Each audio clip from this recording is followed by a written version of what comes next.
सांगली जिल्ह्यातला खानापूर आटपाडी मतदारसंघ काल अर्ज माघारी घेण्याच्या दिवशी इथं बंडखोरी कायम राहिली।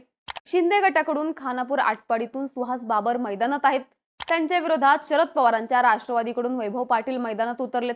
तर या दोघांच्या 1-to-1 फाईटमध्ये राजेंद्र अण्णा देशमुखांनी बंडखोरी कायम ठेवली। गोपीचंद पडळकर यांचे बंधू ब्रह्मानंद पडळकर यांनी आपला अर्ज दाखल केला होता, मात्र काल त्यांनी माघार घेतली आणि दुरंगी वाटणार ही लढत आता बाबर विरुद्ध पाटील विरुद्ध देशमुख अशी झाली आहे। निवडणूक दुरंगी झाली असती तर ती टप असती, एकास एक असती, पण देशमुखांनी अर्ज कायम ठेवल्याने आता ही लढत तिरंगी झाली आहे। या तिरंगी लढतीचे परिणाम काय होणार, नेमकी कोणाची मतं तिसरा उमेदवार घेणार आणि त्याचा फटका कोणत्या उमेदवाराला बसणार? तिरंगी लढत झाली आणि विशेषतः आटपाडी परिसरातून उमेदवार दिला तर कोणत्या उमेदवाराला फायदा होण्याचा इतिहास राहिला आहे, समजून घेऊयात या व्हिडिओच्या माध्यमातून। नमस्कार, मी नम्रता आणि तुम्ही पाहताय बोल भिडूची स्पेशल सिरीज मतदारसंघाचं राजकारण। तिरंगी लढतीचा फायदा कोणाला आणि कसा होतो हे समजून घेण्यापूर्वी खानापूर आटपाडी मतदारसंघाचं भौगोलिक गणित समजून घ्यावं लागतं।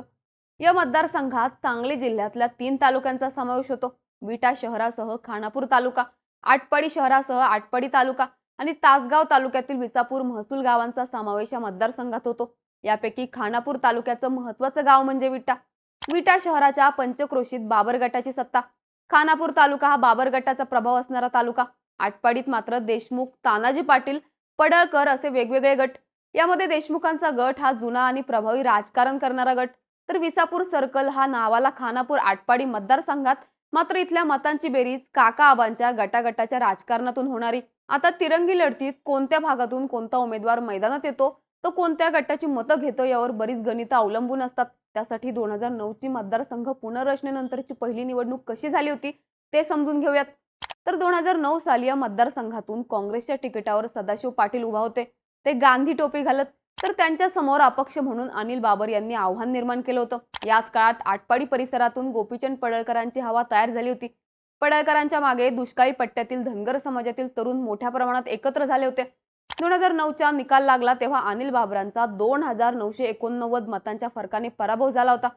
याच निवडणुकीत नौखे असणाऱ्या गोपीचंद पडळकरांनी तब्बल 19,000 मतं घेतली होती। 2004 साली इथून सदाशिव पाटील विजयी झाले होते। पडळकरांचा विरोध स्टँडिंगचे उमेदवार असणाऱ्या सदाशिव पाटलांना होता। पर्यायाने अनिल बाबरांची मतं मोठ्या प्रमाणात पडळकरांकडे ट्रान्सफर झाली होती आणि त्याचा फायदा सदाशिव पाटलांना मिळाला होता। या निवडणुकीनंतर याच भागात होता गोपी म्हणून वाचली टोपी ही म्हण रूढ झाली होती। 2014 साली देखील हाच फॅक्टर रिपीट झाला असता, पण चारही पक्ष वेगवेगळे लढले आणि चारही पक्षांकडून दावेदार पुढे आले। या निवडणुकीत शिवसेनेकडून अनिल बाबर लढले, काँग्रेसकडून सदाशिव पाटील लढले, भाजपने गोपीचंद पडळकरांना तिकीट दिलं, तर राष्ट्रवादीने अमरसिंह देशमुखांना तिकीट दिलं। पर्यायाने पाटील बाबर या पारंपरिक दोघांकडील मतविभाजन पक्क झालं। इथं एकटे पडळकर असते तर पुन्हा सदाशिव पाटील रिपीट होण्याची शक्यता होती, तर राष्ट्रवादीने फक्त अमरसिंह देशमुख यांना तिकीट दिलं असतं तर सदाशिव पाटलांना फटका बसून बाबरांचे चान्सेस वाढले असते। पण देशमुख आणि पडळकरांच्या उमेदवारांमुळे दोन्हीकडून काटाकाटी झाली आणि या निवडणुकीत अनिल बाबर विजयी झाले। 2019 साली मात्र ही लढत 1-to-1 राहिली, ज्यामध्ये बाबर यांचा विजय झाला। अर्थात हा इतिहास समजून घेतला तर एक गोष्ट प्रकर्षाने दिसून येते, 1-to-1 लढतीत बाबर गट स्ट्रॉंग ठरतो, मात्र जर तिरंगी सामना झाला तर तिसरा कोण यावर सगळी गणितं अवलंबून असतात। जर तिसरा उमेदवार आटपाडीच्या देशमुखांकडून आला तर त्याचा थेट फायदा बाबर गटाला होतो आणि तिसरा उमेदवार देशमुख गटाच्या विरोधातला पडळकर अथवा तानाजी पाटलांकडून आला तर त्याचा फायदा पाटील गटाला होतो। आता सध्याची समीकरणं नेमकी कशी बसलेली आहेत ते बघूयात। यंदा गोपीचंद पडळकरांचे बंधू ब्रह्मानंद पडळकर, देशमुख गटाचे प्रमुख राजेंद्र अण्णा देशमुख आणि तानाजी पाटील यांनी देखील अर्ज दाखल केले होते, मात्र तानाजी पाटलांनी अर्ज माघारी घेतला। मागोमाग पडळकरांनी देखील अर्ज माघारी घेतला। या दोघांनी अर्ज माघारी घेतल्याने बाबरांच्या बाजूने वातावरण झुकलं, पण त्यात बेरीज झाली ती राजेंद्र देशमुख आपल्या उमेदवारीवर कायम राहिल्याने। पर्यायाने देशमुख आता सत्ताधाऱ्यांच्या विरोधातली सदाशिव पाटलांच्या गटाची मतं खेचून घेताना दिसतील, ज्याचा थेट फायदा सुहास बाबरांना होताना दिसू शकतो। आता या तिरंगी सोबत उरतो तो विसापूर सर्कल। हा सर्कल कोणाच्या बाजूने कौल देतो त्यावर बरीच गणितं अवलंबून असतात। 2009 पूर्वी हा भाग तासगाव विधानसभा मतदारसंघाचा भाग होता। 2009 च्या पुनर्रचनेत ही गाव तासगाव कवठे महाकाळला जोडली गेली। साहजिक काका आणि आबा गट कोणाकडे यावर इथली गणितं अवलंबून असतात। संजय काका पाटील आणि अनिल बाबर या दोन गटात नेहमी वितुष्ट राहिले, तर आर पाटील आणि अनिल बाबर गटाचा नेहमी सलोखा राहिला। तासगाव कवठे महाकाळ मधून आर पाटलांची पुढची पिढी म्हणजे रोहित पाटील मैदानात आहेत, तर खानापूर आटपाडीतून अनिल बाबर यांची पुढची पिढी सुहास बाबर मैदानात आहेत. दुर्दैवाने अनिल बाबर आणि आर आर पाटील हे दोन्ही नेते आज हयातीत नाहीयेत. मात्र रोहित पाटील आणि सुहास बाबर या पिढीने पक्ष वेगवेगळे असले तरी हा सलोखा जपलाय. जुन्या पिढीतल्या विरोधकांना टक्कर देताना या दोन्ही नेत्यांना एकमेकांची गरज जाणवत असते.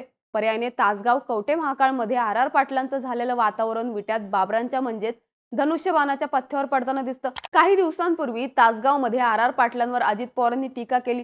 संजय काका पाटलांच्या उपस्थितीत ही टीका झाली. साहजिकच विसापूर सर्कलमधील आर आर पाटलांचा गट संजय काकांचे विरोध असलेल्या बाबर गटाच्या विजयासाठी पर्यायाने धनुष्यबाणासाठी काम करू लागल्याचं चित्र दिसून येतंय. तिरंगी लढत, स्थानिक समीकरणं तरी सध्या बाबरांसाठी पूरक ठरताना दिसतायत असं म्हणता येतं. त्यामुळेच खानापूर आटपाडीमध्ये होता गोपी म्हणून वाचली टोपीचा भाग 2 आहेत अण्णा म्हणून जिंकतील भैया असं बोललं जातंय. तुम्हाला याबद्दल काय वाटतं? तुमची मतं आम्हाला कमेंट्समध्ये नक्की सांगा आणि यासारख्या व्हिडिओसाठी बोल भिडूच्या YouTube चॅनलला सबस्क्राईब करायला विसरू नका.